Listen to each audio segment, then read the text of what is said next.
What is going on, everyone, and welcome back to the Sports Talk on Tap podcast. We're here. You can find daily videos Monday through Friday covering all the four major sports leagues, whether that be NHL, NFL, NBA, or MLB, games, news, highlights, all that fun stuff. And Nick, in today's episode, for anyone that knows the segment, we're kind of predicting the Eastern Conference and Western Conference 1 through 15. We just finished the Western Conference yesterday, so make sure to check that out. It's split into two parts, 15 through 8, and then 7 through 1. And then today for the East, we're going to be doing 15 through 8. And then probably tomorrow we'll do 7 through 1 to finish off the week. It's just going to be some way too early. Might stop by and do this before the season starts. But with that being said, Nick, I'm curious because, pardon me, in the East, we had a lot right for the most part, or like within 1 or 2 from each other. So it was overall very same. We had the same like top 6, 7, and then from there we were all like very close on like teams 11 through 8 and who we had regressing and progressing. With that being said, we'll kind of just hop into the East and get underway. Nick, see if we have anything similar in this part. But for me, my number 15 team, I think we're going to be a little different on the East, just because I'm kind of projecting some teams maybe a little bit higher than might actually be realistic, but who knows? Maybe we're thinking the same. But with that being said, my number 15 won't be a team that's going to be climbing up. They'll be the Detroit Pistons. They finished last season. This team just has a lot of shooting problems. Obviously, you have Cade, but after that, it gets very spaced out or lack of spacing. And what did they do in the draft? They added an athletic guy that can't shoot in De'Ron Holland. So the spacing is still going to be a problem. Not sure what the new coaching is going to do. Maybe it provides a spark. Maybe it doesn't. But, I mean, you have Cade, you have Jalen Duren, you have some interesting pieces. I do like Marcus Sasser out of Houston. He was a solid rookie contributor, but this team just doesn't do it for me. And they're going to have to – I'm going to have to see it before I believe for the Pistons to, make any strides, positive strides. Obviously, the longest losing streak, I believe, in NBA history went up to close to 30 games. So, yeah. That sums up the Pistons. So, for me, 15th, will prove it otherwise. Okay. Well, right off the bat, we're going to have our first semi-disagreement because it's not like I have the Pistons as a play-in, but I don't have them as a last team. I have the Washington Wizards. I think I can't see that team getting any better. I know they had, they drafted Alexander Sarr, but he's kind of just been like iffy. And I know Summer League is like you can't judge off Summer League, but just what I'm seeing and with that team and how much they're paying a guy like Kyle Kuzma, I don't know. I just maybe I don't know ball, but I don't think Washington is going to be. They're going to be like maybe a 20-win team this year, unless they take some and unless Kyle Kuzma like goes back to how he played not Kyle Kuzma. I'm sorry. Don't know why I was saying him. I was thinking of Jordan Poole. Yeah. But if Jordan Poole goes back to how he played with the Warriors, then maybe they'll, jump up. But as of right now, I just can't see them being good at all. Okay. I don't mind that. At my number 14, though, I'm going to go with a team that's going to be full tank mode. And that's the Brooklyn Nets. They had a great offseason in accomplishing their goals, which was get picks from all the go entrants they made last season. And they now will have Cam Thomas probably dropping 25 on, 25 shots. And that kind of will be it. Mikal Bridges is gone. They kind of just, or whatever team after that, I still think they have Dorian Finney-Smith. I still think they have Ben Simmons, so that'll be great for the tank job. Overall, just the roster, they finished like 12th in the Western Conference or in the Eastern Conference last year with only 30 wins, despite having Mikal Bridges fully healthy for an 82. You don't have them now. They're going to be garbage. So I'm going to throw them bottom of the barrel now. Okay. All right. So, yeah, that's my number 14. But they did a great job, A+ offseason, because the Nets needed picks. They needed to tank and get better, and they did that with this trade. So shout out the Nets. I think really good offseason. Yeah, I'm not opposed to that. I was accidentally sharing my screen when you were picking. So Yeah. I saw my pick, but I got Detroit just jumping up one spot. And the reason I don't have them finishing dead last is just because Cade Cunningham. I think, if he drops, a few 40-point games, then it'll get them just above the Wizards, but they're still so bad at basketball. I mean, when you're losing, I think it was 28 games. Was it 28 straight games? Yeah. It was Yeah. something. Yeah. When you 28. lose over 15 straight games, you're really bad. When you get up to 28, like there's no hope. There's no hope. They just got to hope they can get the first round or the first overall pick somehow, get a stud, hidden gem, something like that. But other than that, Detroit, basketball ain't your sport. Stick to football. Try out baseball, hockey, basketball. Just move the team somewhere else. Yeah. 100% agree. My next team, maybe, a little bit surprised, maybe not, though, given their offseason. I have the Chicago Bulls, who were kind of, a fringe 9-10 seed. The last kind of, I believe, like couple of years or so. Lonzo Ball won't be with them next season. They're kind of, I think, working on a buyout. Zach LaVine, I don't know what's going to happen there. There's a lot of trade rumors, whether he will be there or not. But regardless, if he's even healthy or not, they lost DeMar DeRozan. They lost their best perimeter defender and 3-and-D guy, Alex Caruso. This team is solely going to be on relying like guys like Kobe White to be the go-to number one option now. Can Matthias Tabellis, he's an interesting prospect. Can he develop a shot? That'll be interesting to see, because I feel like to stay in the NBA, you need a consistent jumper, at least be a consistent scoring threat on the inside or something, have some sort of game, unless you're like, just this defensive stud. So it'll be kind of interesting to see what their number one pick, how he looks. But overall, Chicago, in a similar boat, I would say good job like the Nets, but you traded Alex Caruso for Josh Giddey, so that was kind of a pretty bad trade. So overall, they're embracing the tank. They're going to be bad, and I can respect that part. They're finally, done being mid. They traded away their two best players pretty much. So I think, LaVine might be on the way out as well. So even if it's a little bit later this offseason. LaVine doesn't fit what the Bulls want, and the Bulls, I just don't think, want him either. So it'll just be kind of a mess with that contract. But Chicago, it's going to be bad this year, which is a good thing for Bulls fans, because now you get to tank and get a higher draft pick. All right.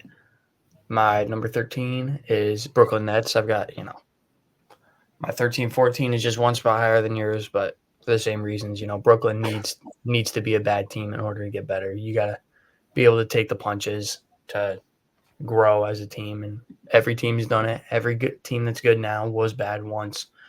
So yeah, I do agree with you on the A+ offseason, though, with all those draft picks they picked up. Really, ever since that Paul Pierce, Kevin Garnett trade, they've kind of been haunted by bad off seasons, but they finally got something back, are able to build a future. So other than Cam Thomas, I can't see any highlight players or highlights from this team. So just be ready for a long season, Nets fans. Yeah, no, 100% agree. That'll bring me to my number 12 team, where I will put the Toronto Raptors, a team that's just kind of been, they finished around the spot last year.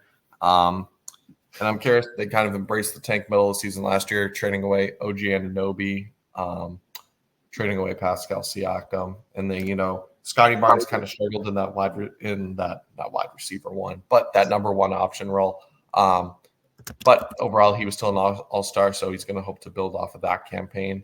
And I'm just kind of curious what everyone else looks like. Grady Dick, can he take another step in his game and just kind of see where they go entering next season? I'm excited for them. I think, they have a somewhat bright future if they, do everything right with their picks and, hit. But with that being said, this roster still, it's not very good. You have Scotty Barnes, and then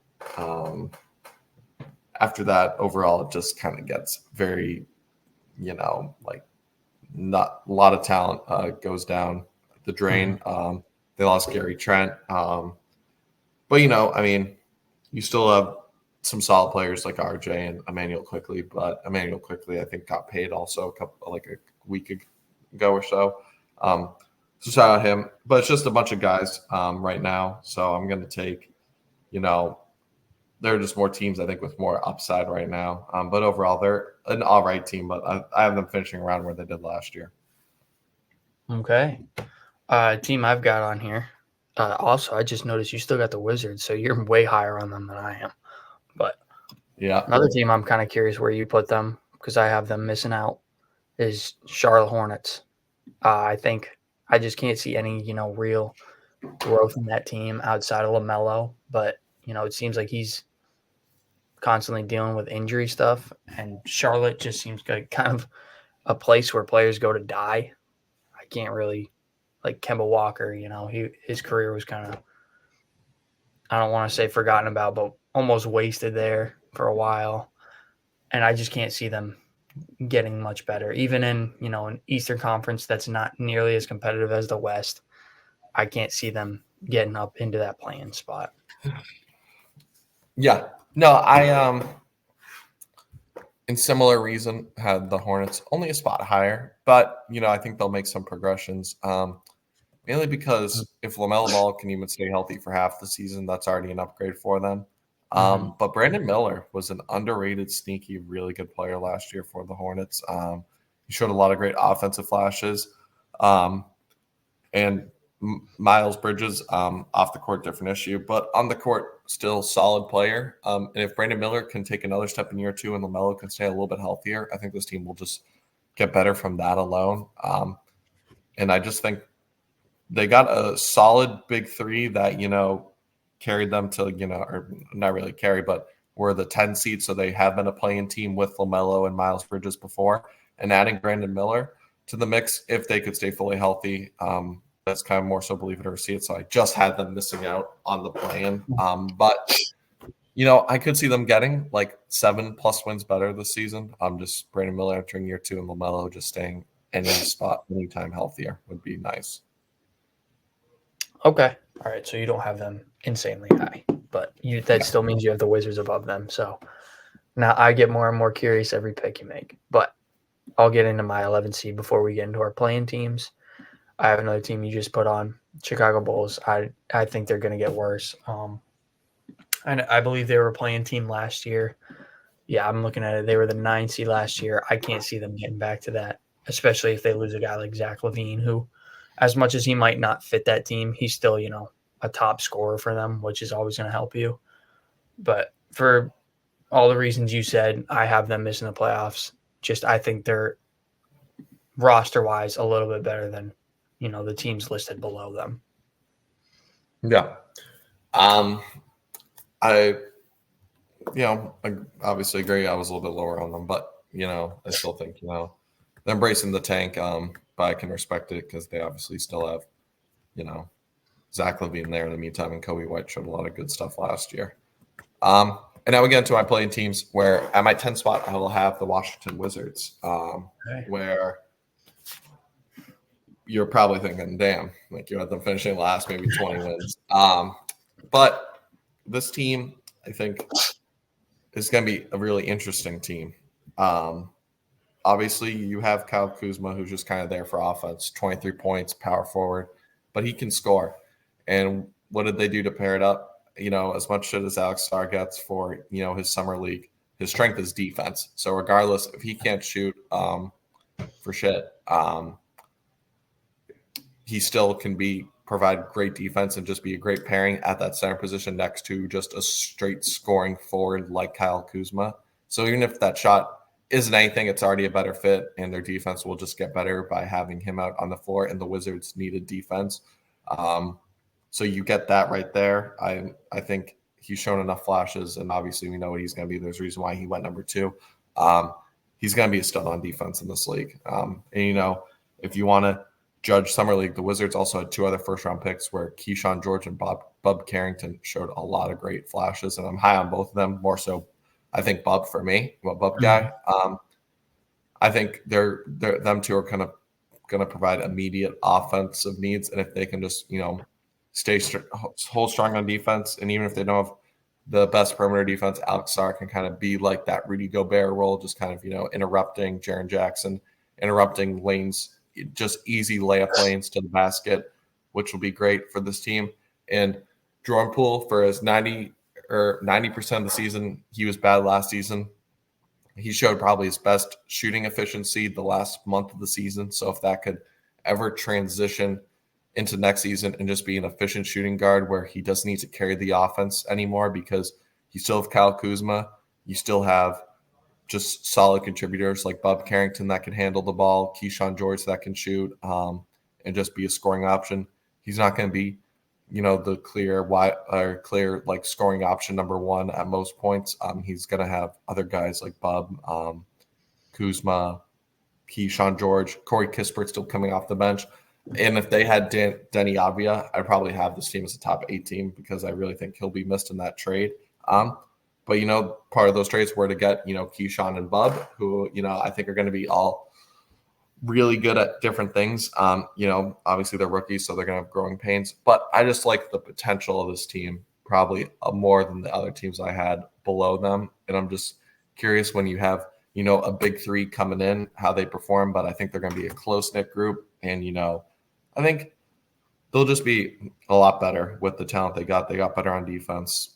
They got better on offense. So I think they had an underrated time, even if, people want to give them your Alex Sarr crap for, a rough offensive summer league. I still think they'll be interesting. And you still have some backup bigs like Jonas Valanciunas to just grab boards and kind of, just be an impact player there. And I just think, overall, they're not going to be a great team, but I think they'll just be a lot better than what they've shown the last couple of years. Okay. I guess that'll be the team to watch for us, because that might be the biggest differential in spots we have, maybe for the entire, East and Western Conference. But going into my just first a weak East, it could be a team that catches people off guard. Yeah, that's true. Anybody can really make it into the play-in in the East. But team I got in that you had, I think, just missing, I have the Toronto Raptors. I think they were a little better than what their record showed last year. I know they hit that kind of mid-season skid where I think they lost like 16 or 17 straight, and still didn't come close to Detroit's losing streak, but it still kind of really just set them off the rails and put them into tank mode. But I think they're going to be a little better this year. I think Scotty Barnes is going to really help that team just get into the play-in. They're in the East. You can probably be 10 games under 500 and make it into the play-in, as opposed to the West, where you might need to be 500 to be a play-in team. Mm-hmm. But I think the Raptors are going to be better this year than they were last year, and I don't think they're going to hit a mid-season rut like they did. And correct me if I'm wrong, Scotty Barnes did get hurt last year too, right? I think at some points, yeah. Yeah. So if he can stay on the court, he's obviously an all-star, and I think he's just going to be enough to get them in. I don't think they're going to do anything in the playoffs, but I think Toronto's much better than, 15 through 11 that I have listed. All right. Yeah, we'll be watching that first Wizards-Raptors game just to see. Yeah, I do know you disagree on that slightly with that whole Wizards take, but we'll see. I'm kind of excited to see that now. I was hoping we'd have one where we just like have it way different, just to see who's right and wrong. Yep. And that might be one, but there's always that team that pops up. But a team that won't be popping up and will be staying the same. For me, ATL, rise up, the Hawks. Simply put, Trae Young, and that's it. That's the reason they're going to get into the play-in. Trae Young. Jalen Johnson had obviously a breakout season last year. He'll be good.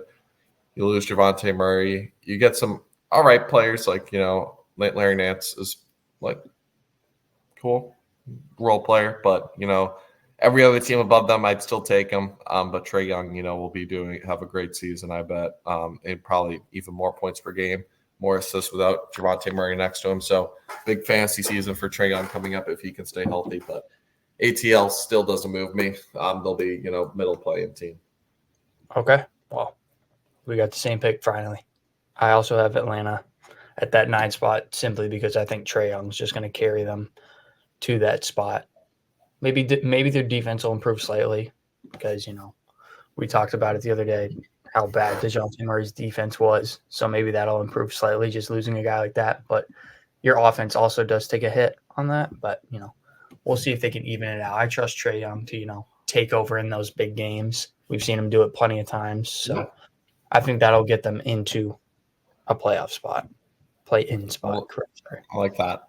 And speaking of that, my last pick, at my number 8 spot, so a team that will be playing in for the high spot to play in, the Miami Heat, Heat culture. Until proven otherwise, I, just don't trust the Heat to have a great regular season. Jimmy Butler's another year older, but you still have Bam Adebayo. You still have Tyler Hero. Jimmy Butler, when he plays, is still a dog. I still like this team. If they were to get a right matchup, if they were to win that 7-8 matchup against we ever have made at the 7th seed, and a team like Indiana or Orlando has like a surprise top 2 seed season, it wouldn't surprise me if I picked Miami to win that, just because their pedigree is different in the playoffs. But regular season wise, they just haven't proven to me that they can stay healthy. But Bam Adebayo has shown great stuff even in the Olympics. So if his 3-point shot can be a consistent strength, maybe this team gets a little bit better. If Jimmy Butler stayed healthy, I know Pat Riley's growing frustrated, so maybe Jimmy Butler plays more games, and maybe they surprise and are like a 5 seed to me. That could happen, but more so if they do it, congrats. But the other teams above them, I just think will have better regular seasons. So give me the Miami Heat as my 8th seed. Okay.